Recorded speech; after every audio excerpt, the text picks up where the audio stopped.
ఇప్పుడు మన దర్శిలోని పొదిలి రోడ్లో గల పేజియన్ కళ్యాణ మండపంలో మీ శుభకార్యముల వేడుకలకు తక్కువ ఖర్చులో అందమైన డెకరేషన్లు చేయబడును. సంప్రదించండి ప్రొప్రైటర్ కోరే Rangasai Rangaswamy suppliers decorations. Cell 7981583605 9949434328. మన దర్శి వార్తలు ప్రేక్షకులకు నమస్కారం.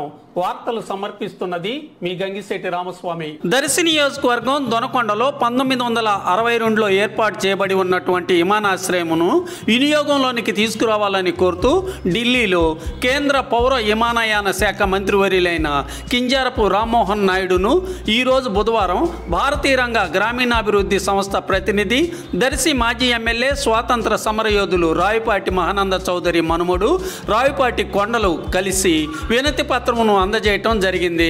134 ఎకరాల విమానాశ్రయం ఉందని, 60 సంవత్సరాలుగా స్థలము, భవనం నిరుపయోగంగా ఉన్నాయని వివరాలు మంత్రివర్యులకు వివరించగా మంత్రివర్యులు స్పందిస్తూ విమానాశ్రయమునకు 600 ఎకరాల స్థలం కావాల్సి ఉంటుందని, దొనకొండలోని విమానాశ్రయం స్థలంలో యువతకు ఉపాధి అవకాశాలు కలిగే ప్రాజెక్టులను ఏర్పాటు చేసేందుకు కృషి చేస్తానని హామీ ఇస్తూ స్థలాన్ని పరిశీలించి నివేదిక ఇవ్వాల్సిందిగా అధికారులను తక్షణం ఆదేశించారు.